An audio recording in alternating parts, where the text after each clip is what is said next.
ایک بہن نے کینیڈا سے کال کی تھی کہ بعض لوگ میلاد مصطفیٰ صلی اللہ علیہ وسلم پر اعتراض کرتے ہیں، انہیں کیا جواب دیا جائے؟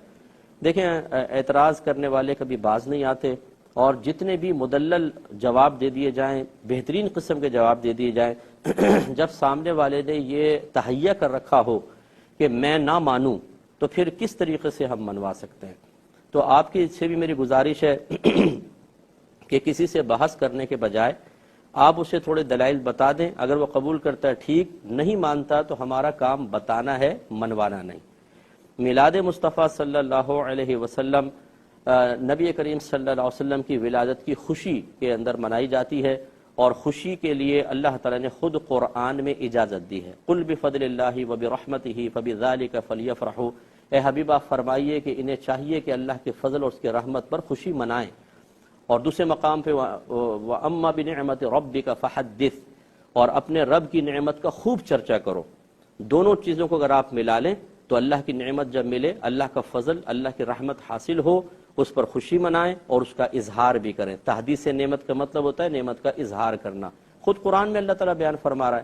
اب اس کا انداز کیا ہونا چاہیے؟ کیا قرآن نے مقید کیا ہے؟ اللہ تعالیٰ نے اجازت دی ہے کہ خوشی منائیں، اپنی نعمت کا اظہار کریں، لیکن کس طرح کریں مقید نہیں کیا، تو اب ہم جیسے چاہیں کریں، بس ناجائز حرام نہیں ہونا چاہیے۔ کہ اللہ تعالیٰ نے اپنے فضل، اپنی رحمت پر خوشی منانے کی اجازت دی ہے، اور نعمت کو عام کرنے، اس کا چرچا کرنے کا حکم ارشاد فرمایا ہے۔ اب اگر ہم ایک عام امتی سے کویسچن کریں کہ بتائیے کہ اللہ تعالیٰ کی عطا کردہ سب سے بڑی نعمت کیا ہے، اس کی نعمت کا سب سے عظیم ظہور کیا ہے، اللہ تعالیٰ کا سب سے بڑا فضل کیا ہے، تو میرے خیال میں اگر ادنا سے بھی سمجھدار ہوگا کہے گا کہ ہمیں نبی کریم صلی اللہ علیہ وسلم کی امت میں اللہ نے پیدا کیا، یہ اس کا سب سے بڑا فضل و کرم ہے، پھر مسلمان بنایا، پھر اہل محبت میں سے بنایا۔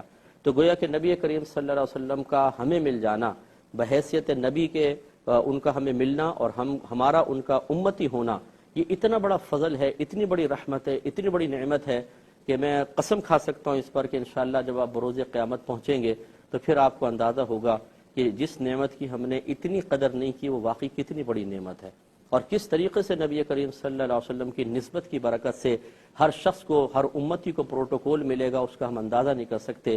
رحمت کونین صلی اللہ علیہ وسلم فرماتے ہیں کہ خدا کی قسم، جب تک میں جنت میں داخل نہ ہو جاؤں، پچھلے تمام نبیوں پہ جنت حرام ہے، اور جب تک میری ساری امت داخل جنت نہ ہو جائے، پچھلی امتوں پہ جنت حرام ہے۔ جو پہلے آئے ہیں وہ بعد میں جائیں گے، اور جو بعد میں آئے ہیں وہ پہلے جنت میں جائیں گے، اور بہت ہی عزت اور احترام کے ساتھ۔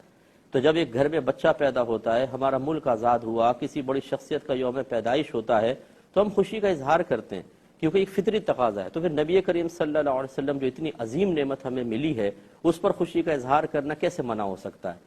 میں ایسے لوگ جو 12ویں شریف کے منانے کے قائل نہیں ہیں، اس کو ناجائز کہتے ہیں، میں اتنی گزارش کرتا ہوں کہ چلیں اتنے پہ تو آپ اتفاق کریں گے نا کہ نبی کریم صلی اللہ علیہ وسلم جس تاریخ میں پیدا ہوئے، ہمیں فطری لحاظ سے کم از کم خوشی محسوس ہونی چاہیے، کم از کم خوشی محسوس ہونی چاہیے۔ اپنے دلوں سے سوال کریں کہ کیا آپ کو اس پیدائش پہ کم از کم خوشی محسوس ہوتی ہے کہ اللہ نے اتنی بڑی نعمت اسی تاریخ میں عطا فرمائی تھی؟ شب قدر کی قدر ہم کیوں کرتے ہیں؟ اللہ تعالیٰ نے خود قرآن میں پاک میں فرمایا کہ بے شک ہم نے اس قرآن کو شب قدر میں نازل کیا، یہ لوح محفوظ سے آسمان دنیا پر نازل ہوا تھا، تو قیامت تک کے لیے وہ رات مقدس ہو گئی۔ جس رات میں صاحب قرآن تشریف لائے، اس رات کا عالم کیا ہوگا؟ تو اس لیے کم از کم اتنی خوشی تو ہونی چاہیے نا۔ اور جب خوشی ہوتی ہے تو ہم کسی کو مبارکباد بھی دے دیتے ہیں۔ اس کا ثبوت تلاش کرنا کہ جی کسی نے مبارکباد دی تھی، اگر آپ دیکھ لیں تو تاریخ بتائے گی آپ کو، جب نبی کریم صلی اللہ علیہ وسلم پیدا ہوئے، ہر فرشتے نے دوسرے فرشتے کو مبارکباد دی، ہر پرندہ درندہ چرندہ ایک دوسرے سے ملتا تھا اور ایک دوسرے کو مبارکباد دیتا تھا۔ تو چلیں اس کا بھی ثبوت آپ لے لیں کہ یہ بھی موجود ہے۔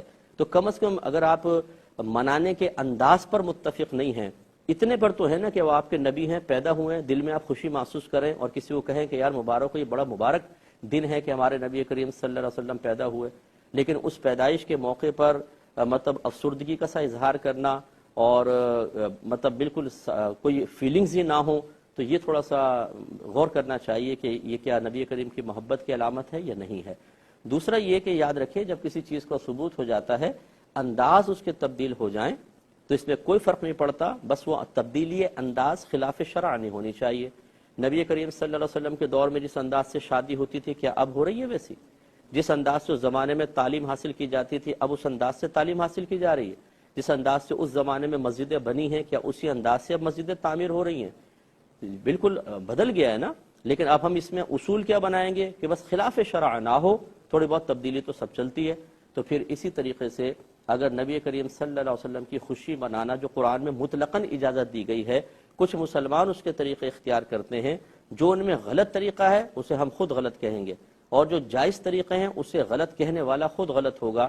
کہ امت اگر نبی کریم صلی اللہ علیہ وسلم کی ولادت کی خوشی منا رہی ہے اور اللہ کے حکم پر، آیت قرآنی پر عمل پیرا ہو رہی ہے، تو پھر اس میں ناجائز کا کون سا پہلو نکل آیا؟ تو اس لیے سمجھنا چاہیے اس کو۔ تو میں آپ سے گزارش کرتا ہوں، جس بہن نے کال کی تھی، کہ یہ سمجھانا مطلب اس وقت نافع ہوتا ہے جب سامنے والا کسی اور سوچ کے تابع ہو کر مفلوج نہ ہو چکا ہو۔ جس کی سوچ مفلوج ہو جائے وہ کبھی قبول نہیں کرتا۔ جو مطلب کسی کے تابع ہونے سے ذہن کو ہٹاتا ہے اور پھر حق کو تلاش کرنے کی کوشش کرتا ہے، ہدایت اسی کو حاصل ہوتی ہے۔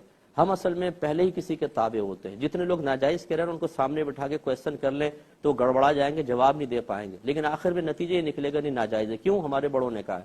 تو بس جس سے بھی سنا اس چیز کو اپنے ذہن میں بٹھا لیا، اس کے بعد کوئی حق کو قبول کرنے کے لیے تیار نہیں۔ اور یہ میرا ہر جانب میری یہ قول ہے، اگر کوئی شخص ایسا ہے جو میلاد مناتا ہے اور اس نے کوئی بات سن کر غلط چیز کو اپنے ذہن میں بٹھا لیا، اسے بھی چاہیے کہ حق کو قبول کرے۔ کتنی خرافاتیں آج میلاد کے نام پر رائج کر دی گئی ہیں، ان چیزوں کو ختم ہونا چاہیے۔ تو خلاصہ کلام یہ ہے کہ میرے خیال میں اگر کوئی دیانت دارانہ انداز سے میلاد مصطفیٰ صلی اللہ علیہ وسلم کے معاملے پر غور و تفکر کرے تو اس میں ناجائز کا پہلو اس کو نظر نہیں آئے گا۔